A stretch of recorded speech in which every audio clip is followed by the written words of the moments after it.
First, let us look at the case of an author's works as a whole. We define Stendhal as a novelist of mastery compared with later novelists.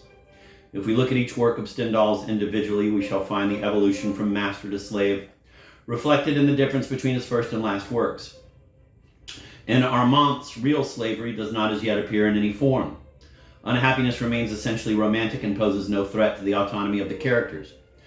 In The Red and the Black, slavery is present, but it almost always remains unessential. In Lucien Leuwen, its importance grows with the character of Dr. Dupeyrier. In The Charterhouse of Parma, the novel's camera dwells more and more complacently on servile characters and situations. The jealousy of Mosca in La Sanseverina, the terror of the Prince of Parma, the meanness of the prosecutor Rassiu. Finally, in L'Amiel, Stendhal creates for the first time a hero-slave in the person of Saint-Svin, a bourgeois precursor of the underground hero. We find a similar movement towards slavery in Proust. Jean Santoul never loses his freedom. He is not a snob, but the world around him is crawling with snobs. Jean Santoul is a novel of mastery. Remembrance of Things Past is a novel of slavery.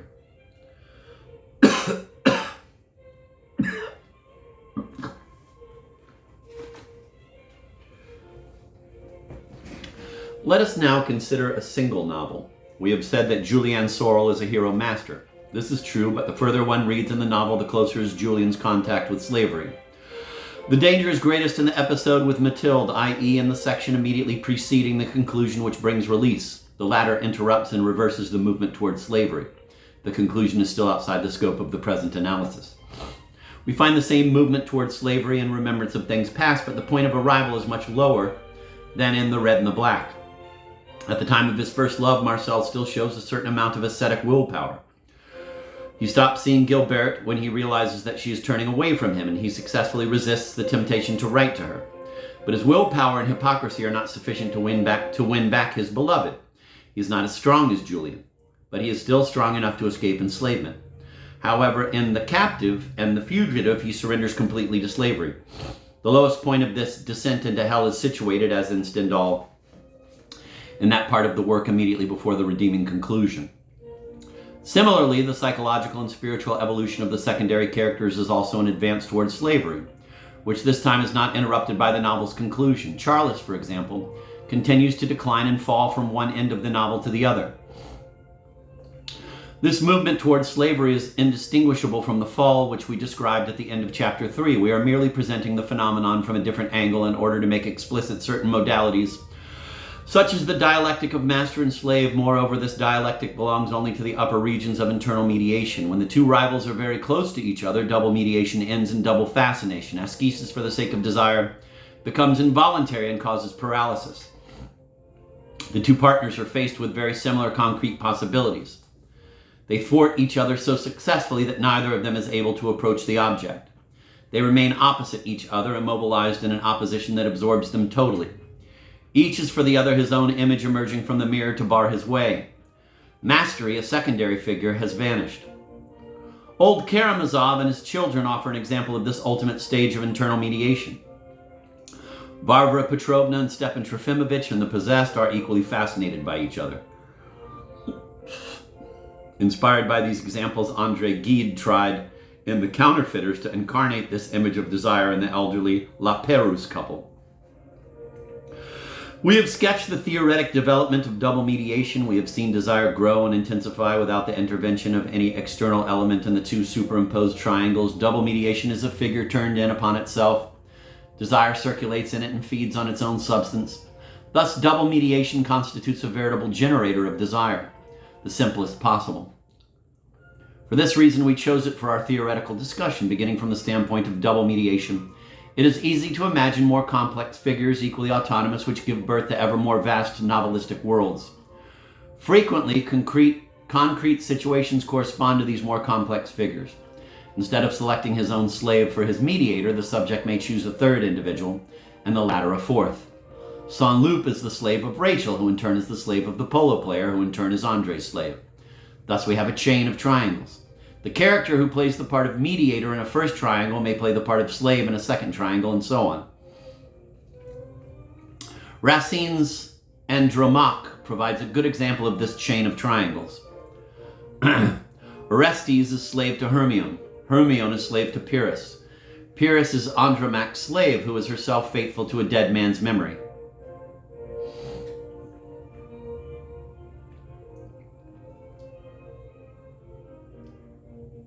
All these characters keep their eyes fixed on their mediator and show absolute indifference toward their slaves. They all resemble each other in their sexual pride, their anguished isolation, and their unconscious cruelty. Andromache is the tragedy of the courtier and belongs to a very modern type of mediation. Racine's tragedy before Phaedra reflects rather than reveals metaphysical desire. The novelist would emphasize the analogies between the characters. The tragedian tries to hide them. The critics never fail to comment on Racine's mistake from the point of view of tragedy in creating these characters who are too alike. The novelistic universe of the Princess of Cleves is quite similar to that of Racine. Love is always unhappy in it. The sad stories of Madame de Tournon and Madame Thamines are a warning to Madame de Cleves. But the heroine, right up to the conclusion, is unable to make the connection between the fate of these poor women and her own future. She sees only the vernal side of love and the features of the Duc de Nemours. Her pride identifies with this mirage and rejects the other side as being reserved for other women. But the princess does escape from desire. Toward the end of the novel, she has the terrible experience of realizing that she is no different from those other women who are lost through love. No character in Andromache experiences this. Let us listen to Madame de Cleves when she discovers that Nemours has betrayed her secret. The Duke has boasted to his friend that the princess loved him. I was wrong, Madame de Cleves remarks bitterly, to think that there was a man who could keep secret something which flattered his pride. Yet this man whom I believed so different from other men has put me in the same position as other women whom I was so far from resembling. In one sentence, the princess sums up the whole operation of metaphysical desire. The subject clings to a mediator who is transfigured by his desire. He thinks he is heightening his individuality by desiring this being, whereas in reality he is losing it, for everyone is the victim of the same illusion. Every woman has her Nemours. The Princess of Cleves must be compared with the great novels of literature since it reveals certain aspects of metaphysical desire. Racine's tragedy points to the hand of fate and the disharmony of love, but Madame de la Fayette questions the meaning of desire, and finally, in the conclusion, puts her finger on the grotesque and painful mechanism of passional conflict. Madame de Cleves has just granted a last interview to the Duc de Nemours. Quote, Madame de Cleves was perhaps the only man in the world capable of preserving his love in marriage. Okay, so obviously it's not Madame, it's Monsieur. Sorry about that.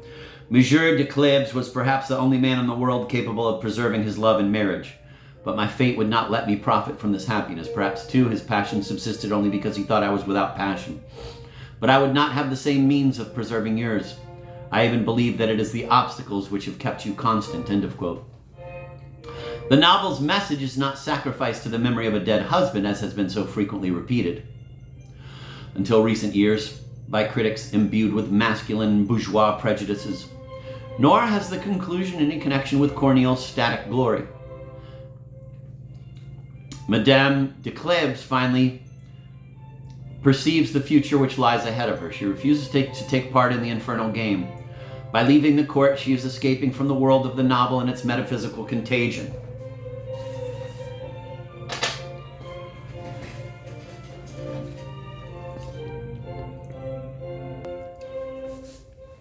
Chapter 8. Masochism and sadism.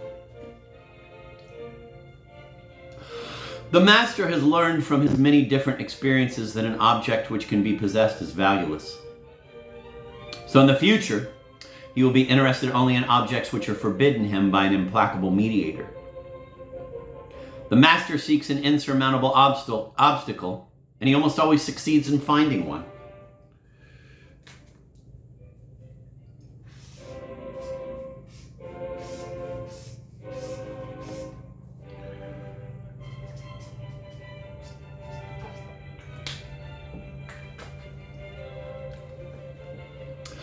A man sets out to discover a treasure he believes is hidden under a stone. He turns over stone after stone but finds nothing. He grows tired of such a futile undertaking, but the treasure is too precious for him to give up. So he begins to look for a stone which is too heavy to lift. He places all his hopes in that stone, and he will waste all his remaining strength on it.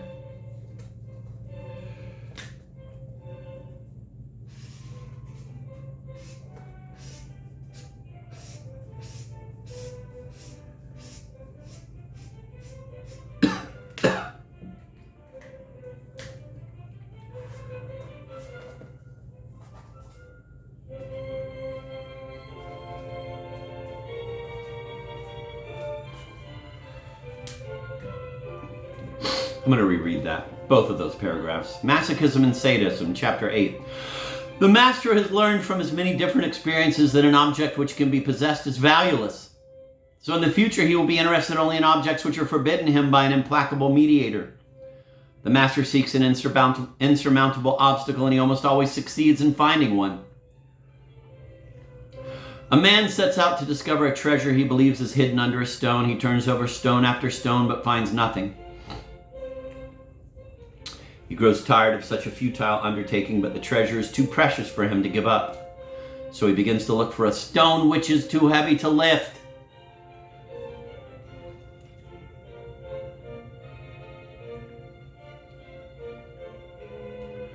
He places all his hopes in that stone, and he will waste all his remaining strength on it.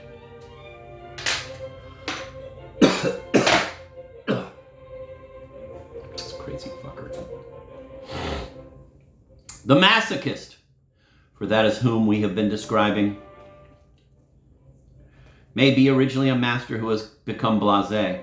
Continual success, or rather, continual disappointment, makes him desire his own failure. Only that failure will indicate an authentic deity, a mediator who is invulnerable to his own undertakings.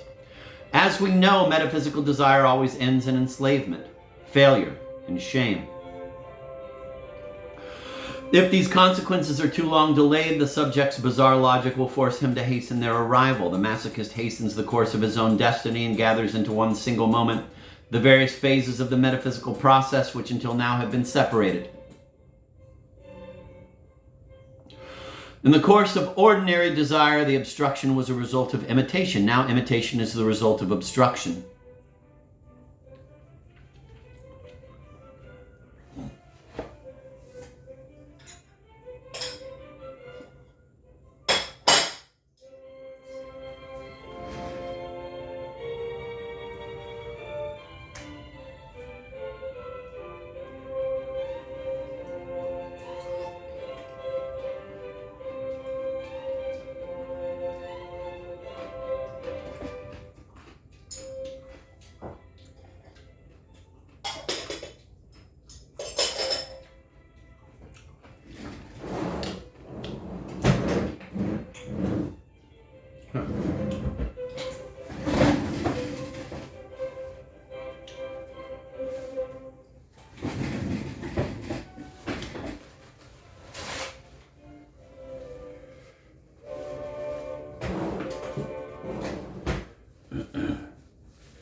Enslavement leads to masochism even more directly than mastery. The victim of internal mediation always sees, we may recall, a hostile intention in the mechanical obstacle which the desire of the mediator places in his path. The victim is loud in his indignation, but at heart he believes he deserves the punishment inflicted on him. The mediator's hostility always seems somewhat legitimate, since by very definition the victim feels inferior to the person whose desire he copies. Thus, contempt and obstruction only redouble desire because they confirm the superiority of the mediator. From this point, it is but a short step to choosing the mediator, not because of his seemingly positive qualities, but because of the obstruction he can provide. And the more a subject despises himself, the more easily he makes this step.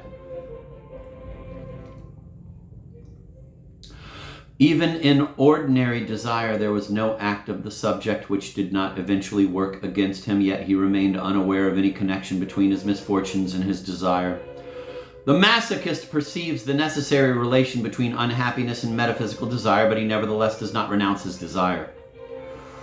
By a misunderstanding even more remarkable than those which preceded it, he now chooses to see in shame, defeat, and enslavement not the inevitable results of an aimless faith and an absurd mode of behavior, but rather the signs of divinity and the preliminary condition of all metaphysical success. Henceforth, the subject bases his enterprise of autonomy on failure. He founds his projet of being God on an abyss.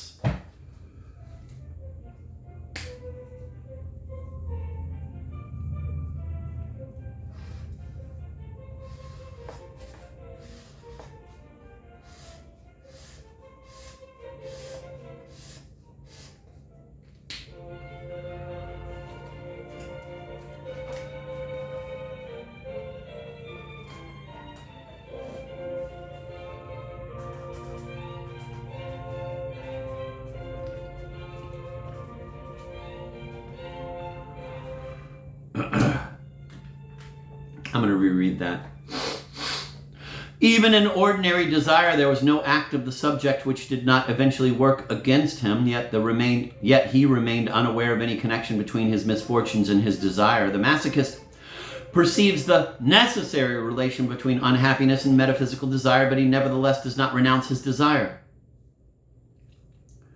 By a misunderstanding even more remarkable than those which preceded it, he now chooses to see in shame, defeat, and enslavement not the inevitable results of an aimless faith and an absurd mode of behavior, but rather the signs of divinity and the preliminary condition of all metaphysical success.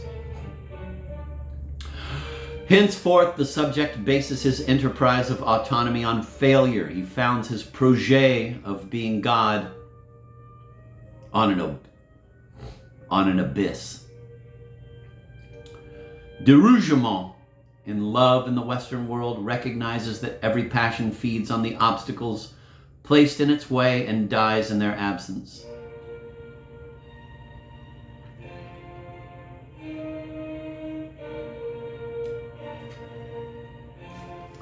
From this, Derougement concludes that desire should be defined as a desire of the obstacle.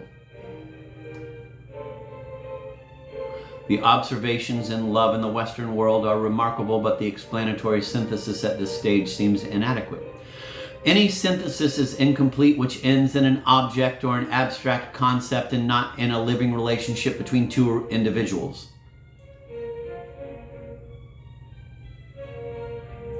The obstacle, even in the case of masochism, where it alone is directly sought, cannot be primary. The quest for the mediator has ceased to be immediate, but it is this quest which is being pursued through the intermediary of the obstacle. Yeah.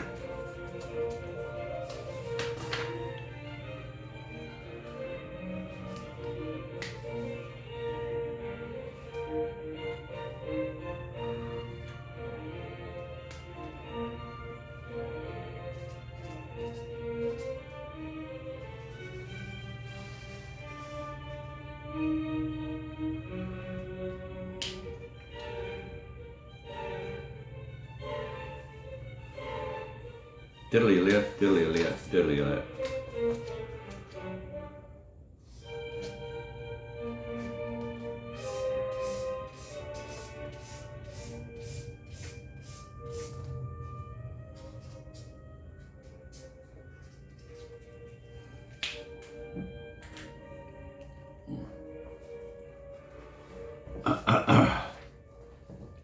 I'm going to reread that paragraph.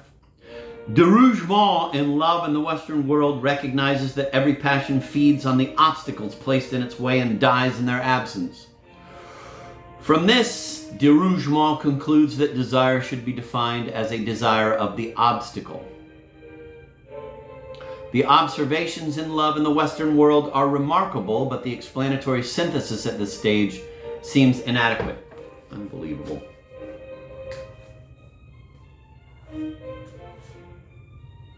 Deep.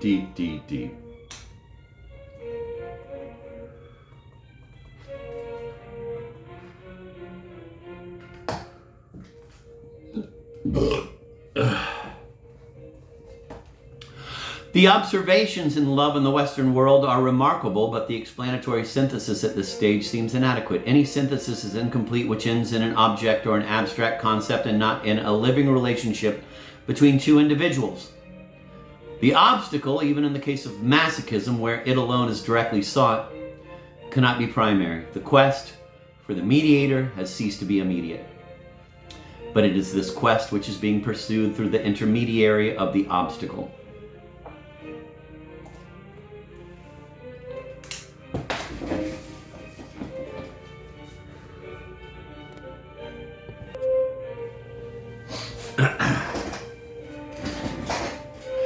In the lower stages of internal mediation, the subject despises himself so much that he has no confidence in his own judgment. He believes he is infinitely far from the supreme good he is pursuing. He cannot believe that the influence of that good can reach as far as himself. He is thus not sure he can distinguish the mediator from ordinary men. There is only one thing whose value the masochist thinks himself capable of judging: himself! And his value is nil. The masochist will judge other men according to their perceptiveness with regard to himself. He will reject those who feel tenderness and affection for him, whereas he turns eagerly to those who show, by their contempt for him, real or apparent, that they do not belong, like him, to the race of the accursed. We are masochists when we no longer choose our mediator because of the admiration which he inspires in us, but because of the disgust we seem to inspire in him. From the standpoint of a metaphysical hell, the masochist's reasoning is irreproachable. It is a model of scientific induction.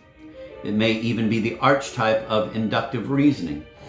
We have already seen in Chapter 2 examples of masochism in which humiliation, impotence, and shame, i.e. the obstacle, determine the choice of mediator. It is the noli me tangere of the gourmands which unleashes in Marcel a furious desire to, quote, be received, end of quote. It is the same process in the case of the underground man and that of Zverkov's buddies. In the episode of the officer, there is, in the most literal sense of the word, an obstacle. The underground man is actually forced off the sidewalk by the officer's insolence.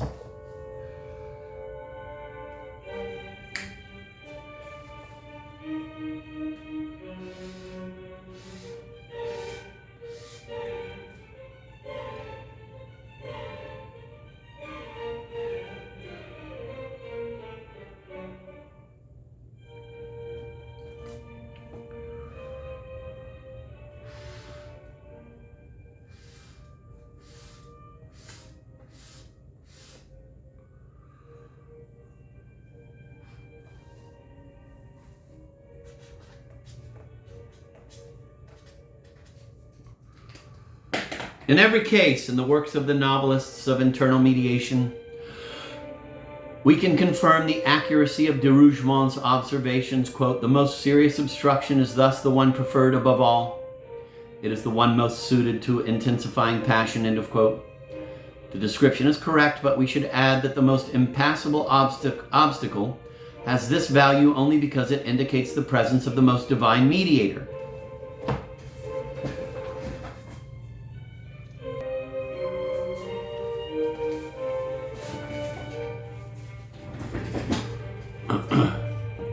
I'm going to reread some of that. We have already seen in Chapter 2 examples of masochism in which humiliation, impotence, and shame, i.e. the obstacle, determine the choice of mediator. It is the noli me tangere of the gourmands which unleashes in Marcel a furious desire to, quote, be received, end of quote. It is the same process in the case of the underground man and that of Zverkov's buddies. In the episode of the officer, there is, in the most literal sense of the word, an obstacle. The underground man is actually forced off the sidewalk by the officer's insolence. In every case, in the works of the novelists of internal mediation, we can confirm the accuracy of de Rougemont's observations, quote, the most serious obstruction is thus the one preferred above all. It is the one most suited to intensifying passion, end of quote. The description is correct, but we should add that the most impassable obstacle has this value only because it indicates the presence of the most divine mediator. Marcel imitates Albertine's language and manners.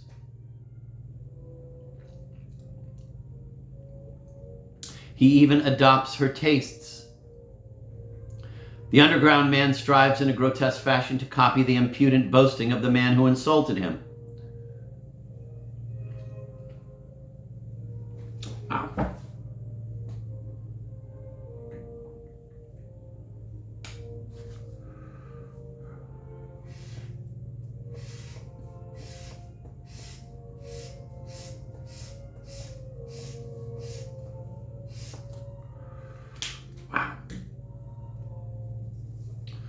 Isolde would be less attractive if she were not the promised wife of the king, for it is to royalty, in the most absolute sense of the word, that Tristan aspires.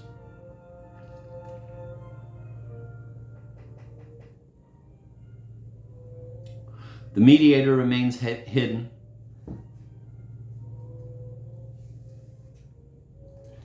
The mediator remains hidden because the myth of Tristan is one of the first romantic poems.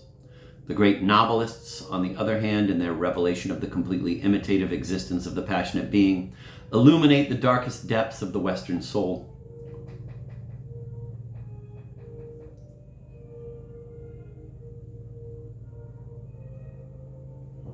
Damn.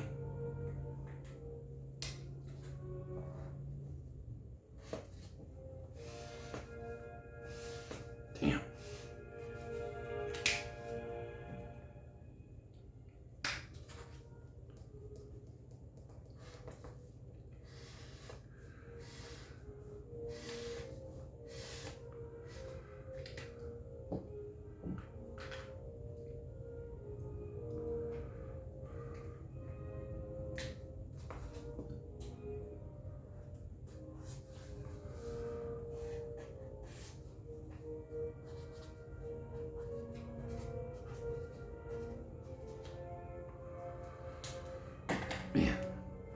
The masochist is at once more lucid and more blind than other victims of metaphysical desire.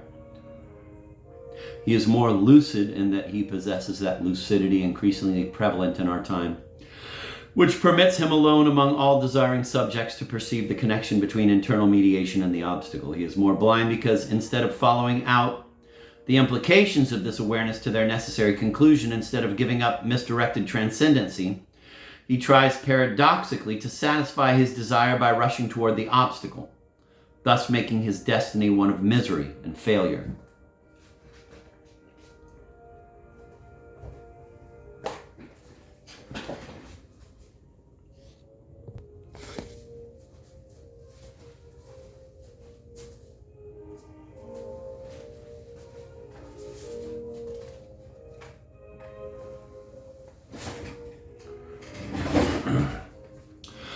The source of this ill-starred lucidity which characterizes the last stages of ontological sickness is not difficult to discover. It is the increased proximity of the mediator. Enslavement is always the final result of desire, but at first it is very distant and the desiring subject cannot perceive it.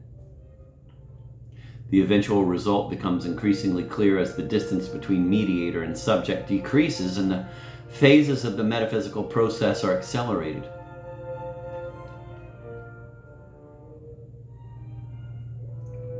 Every metaphysical desire thus tends toward masochism, because the mediator is always growing nearer and the enlightenment which he brings with him is incapable by itself of curing ontological sickness. This insight only provides the victim with the means of hastening the fatal evolution. Every metaphysical desire proceeds toward its own truth and toward the desiring subject's awareness of this truth. Masochism occurs when the subject himself enters into the light of this truth and eagerly collaborates in its advent.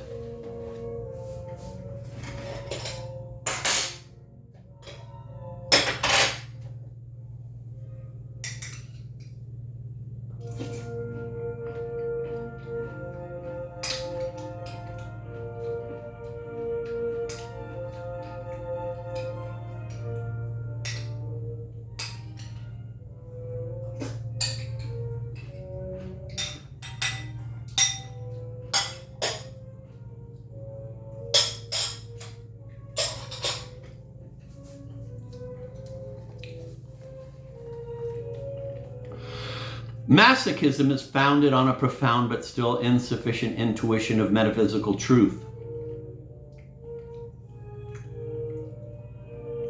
A deviated and perverted intuition whose effects are even more harmful than the innocence of previous stages. When the desiring subject perceives the abyss that desire has hollowed out beneath his feet, he voluntarily hurls himself into it, hoping against hope to discover in it what the less acute stages of metaphysical sickness have not brought him.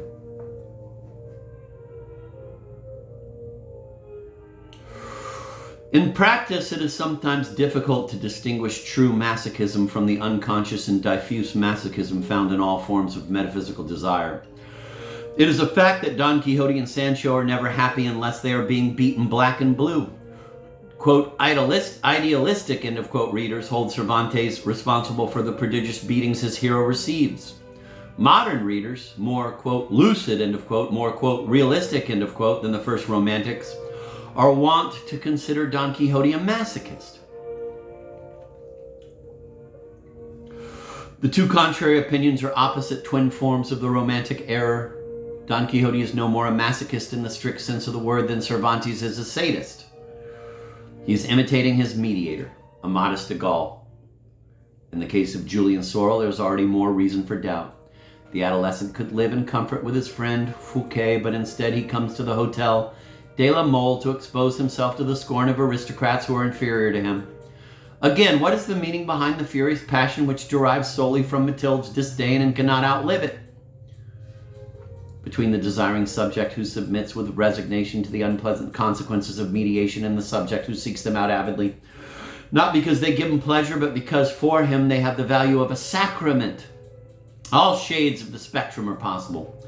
There's no clear division between the pre-masochism of Don Quixote and the unquestionable masochism of Marcel or the underground hero. Above all, one cannot be classified as, quote, normal, end of quote, and the other as, quote, pathological, end of quote. The dividing line between sickness and health is always arbitrary and is drawn by our own desires. The great novelists erase this line and thus abolish yet another barrier. No one can say where a repulsive masochism begins and so-called legitimate ambition and a noble hunger for what is risky leave off.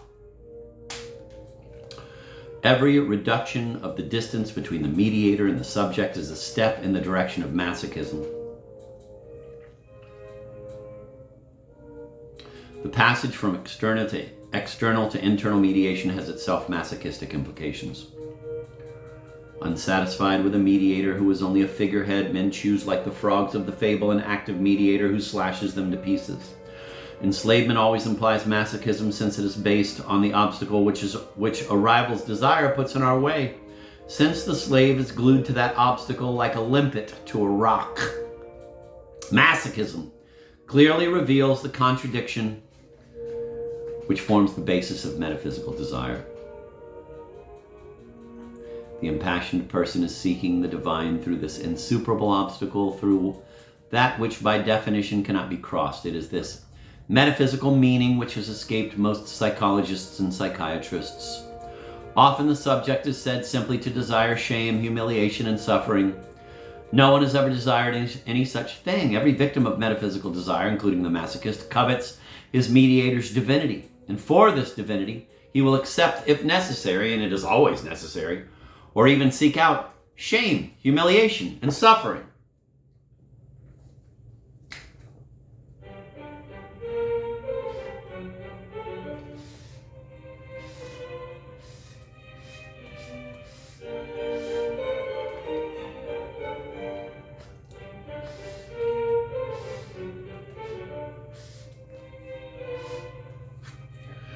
He hopes that misery and suffering will reveal to him the person whom he should imitate in order to free himself of his wretched condition. But these deluded people never desire purely and simply shame, humiliation, and suffering. The masochist cannot be understood unless we recognize the triangular nature of his desire. The conception has always been of a linear desire, and starting from the subject, the sempiternal straight line is traced. And this line always runs into the familiar disappointments. These, in turn, are thought to be the object of his desire. It is asserted, in short, that the masochist desires that we Excuse me. It is asserted, in short, that the masochist desires what we would never desire.